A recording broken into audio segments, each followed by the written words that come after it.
All right, back to the podcast. Let's see if Bill can try not to get sued here. So this guy's writing me this thing. He's dealing with the parents of the kid his son beat up. Well, that's got to make you feel good that your kid won, as much as this is probably going to have to do with something of a lawsuit or something. Hi, Bill. I was listening to one of your earlier podcasts about when one of your listeners has been hit from his neighbor because of driving too fast in the neighborhood. You followed up with a hilarious dialogue of how he should handle his neighbor. That also brought up memories of how you thought. It also brought up memories about how you thought about talking to your downstairs neighbor was the most ridiculous move ever. So that got me thinking. I have a son in the 7th grade who just served a suspension last week for getting into a fight with another kid. You know, it's funny that your son is in the 7th grade because that is right at that tipping point where fights aren't just, headlocks, and all of a sudden people are starting to, hit puberty. All of a sudden they weigh over 100 pounds. They're a little more coordinated. They got 100, 110, 115. There's always that one Bigfoot kid who's like 140 pounds. All of a sudden fights start getting, there's like blood and shit, So here we go. His 7th grade son just got suspended last week for getting into a fight with another kid. The fight was apparently over a dispute during their gym class where the other kid purposely threw a basketball at my son's head a few times when he wasn't looking. After repeated hits, my son somehow turned into a maniac, caught the other kid by surprise, tripped the kid on the ground, and started wailing on the kid's face, breaking his nose. You know what that is. That's that classic kid who's been picked on, and all of a sudden he just fucking spazzes out. He's probably making those noises, punching him while crying. Remember that? Oh, that was always epic when the weak kid finally flipped out and beat the other kid down, or at least just got a couple of good ones in before getting pounded himself.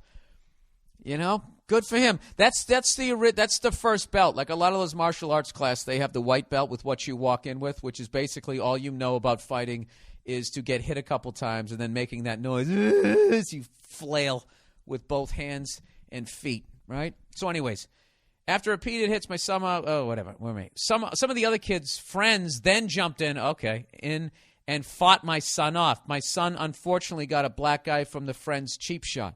I don't think this is a bad thing, man. I mean, I think this is basically, I think he did right by himself. He was getting picked on, and all the other kids are looking at him, and if he doesn't do anything, then he's saying, yeah, I'm the kid you can throw a basketball at my head, and I won't do anything about it. And then despite the fact that your kid got a black eye in the end, I mean, all those other kids see, like, wow, this kid, broke this other kid's nose, and the only reason why he got a black eye is because it took a couple of the other kid's friends to come in and succor him, right? So good for him. Good for him. That was his first, prison sort of experience, and he did what he needed to do to not get assaulted further. So anyways, fast forward to later that afternoon, my wife and I were called into the school office where our son and the other boy with his parents were waiting. We had a conversation with the school counselor. During the conference, the other boy's dad was extremely pissed off and literally wanted to sue me. Oh, Jesus. Isn't that amazing? It's just people, they love their kids so much they can't even see where they kind of got what they deserved. Anyways, he said, at least this is this guy's version of it anyways.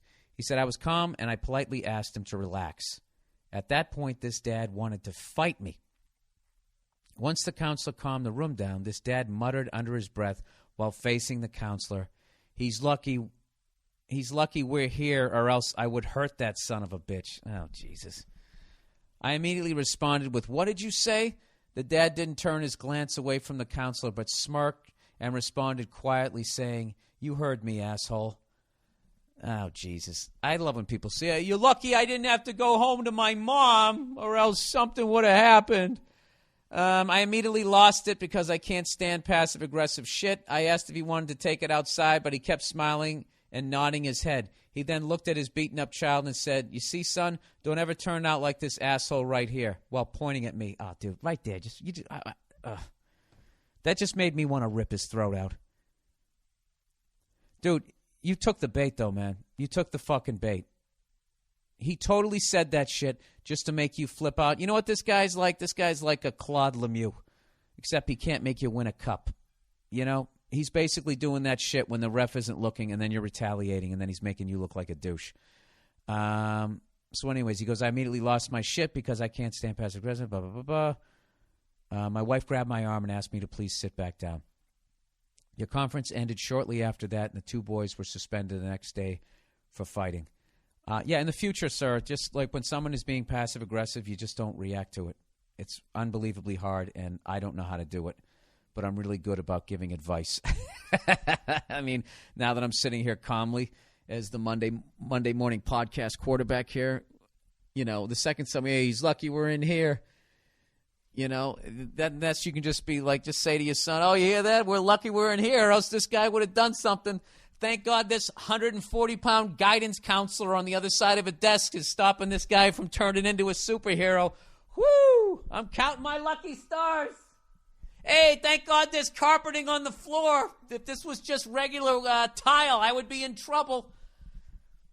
That's it. I mean, just throw it right back at him. Just actually agree with what he's saying completely sarcastically. That usually diffuses that kind of stuff. So anyways, the conference ended shortly afterwards, and the two boys were suspended the next day for fighting.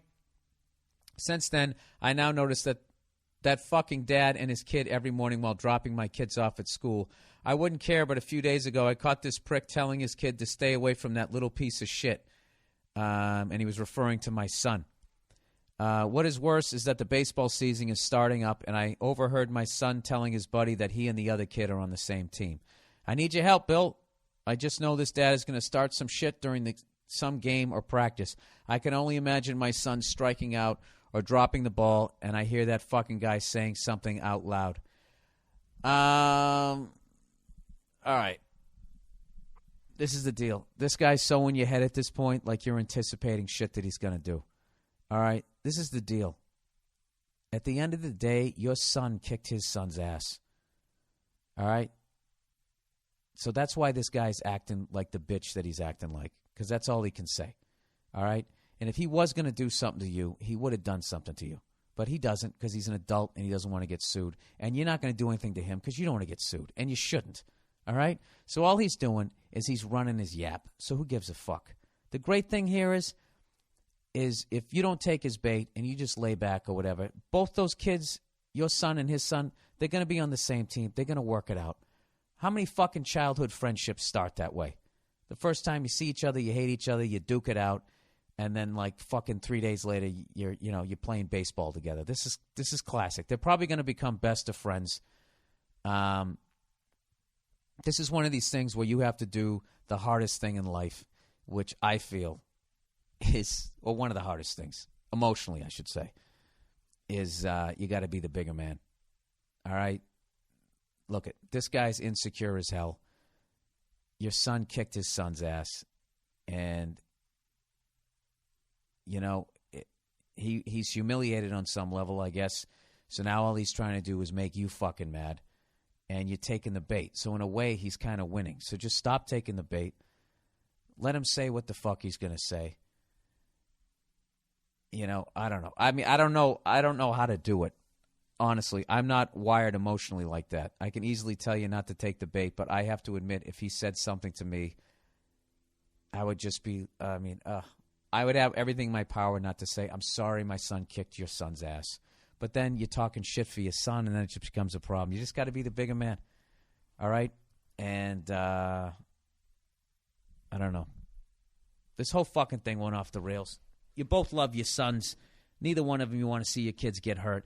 And this guy's acting like a fucking kid himself. And, yeah, you got to be the bigger guy here. Oh, this one sucks, dude. I feel for you, man. I don't know what to tell you.